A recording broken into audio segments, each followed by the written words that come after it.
लोक जनशक्ति पार्टी का 5 सदस्यों का एक डेलीगेशन आज चुनाव आयोग से हम लोगों ने मुलाकात की,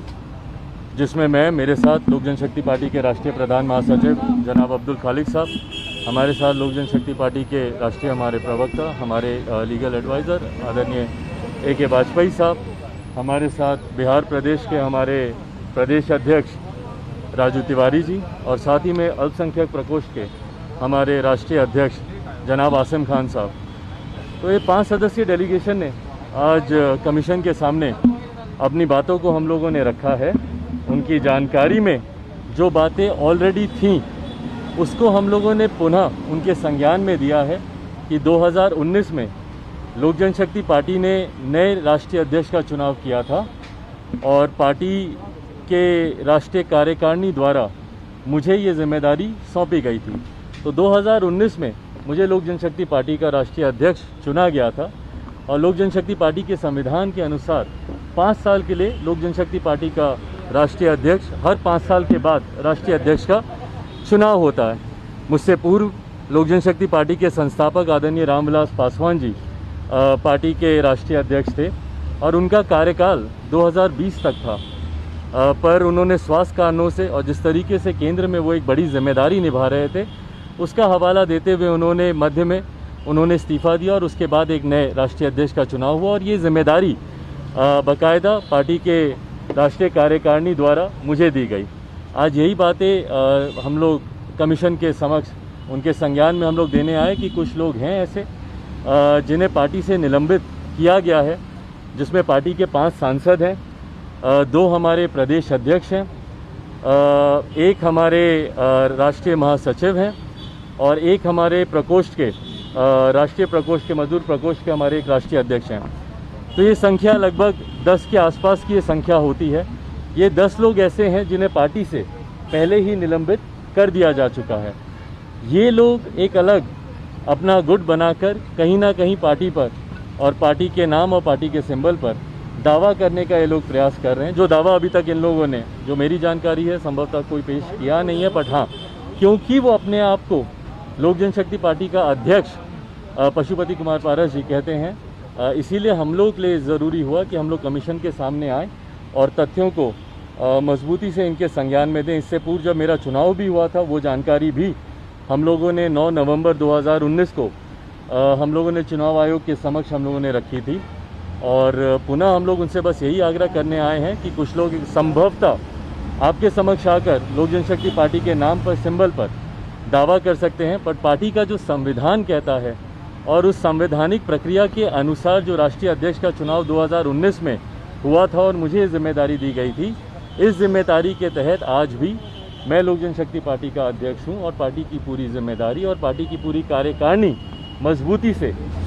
हम लोग एक साथ लोक जनशक्ति पार्टी के नाम के तले हमारे चुनाव चिन्ह के साथ हम लोग काम कर रहे हैं। और यदि कोई और इस पे दावा करता है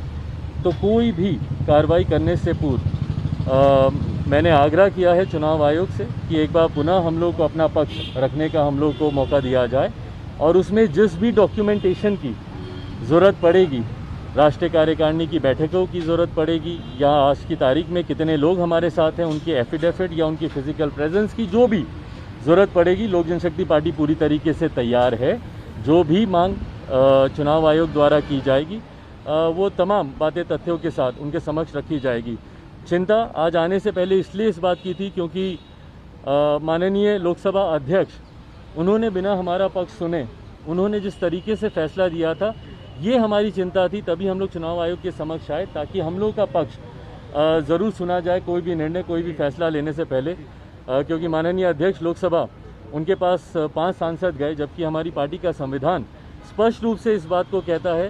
कि leader of the house and parliament या असेंबली में कौन होगा, इस बात को तय करने की जिम्मेदारी केंद्रीय संसदीय बोर्ड की है। संभवतः यकीनन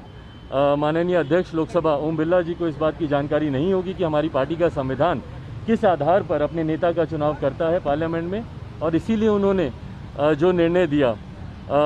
वो कहीं ना कहीं गलत है। और इसीलिए मैंने अध्यक्ष जी से यह आग्रह किया कि पुनः विचार वो अपने निर्णय पे करें और यही तमाम जानकारी, यही तमाम बातें हम लोग कमीशन के समक्ष रखने आए थे। कमीशन ने समय मांगेंगे, कमीशन ने कुछ कहा आपसे? बिल्कुल, कमीशन ने 100% हम लोग को अश्योर किया। उन्होंने पूरी तरीके से उन्होंने अश्योर किया। देखिए, कहीं ना कहीं बातें बहुत ही प्रत्यक्ष रूप से स्पष्ट भी हैं,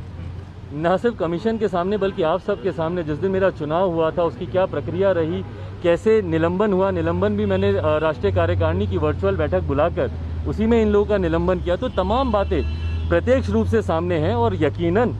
कमीशन भी इन बातों को जानता है। इसीलिए उनकी तरफ से पूरी तरीके से 100% ये आश्वासन मिला है कि यदि ऐसा कोई दावा पेश किसी और के द्वारा किया जाता है तो हम लोग को पूरा मौका दिया जाएगा अपनी बातों को तथ्यों के साथ। अभी थोड़ी देर पहले भारत जी के लोग आए थे, उन्होंने कहा कार्यकारिणी की कल बैठक हुई, 75% लोग वहाँ मौजूद थे और उन्होंने कार्यकारिणी के 75% लोगों ने भारत जी को अध्यक्ष चुना है। नाम बता दें किन किन कौन कौन लोग थे कार्यकारिणी के, या एक तस्वीर साझा कर देते।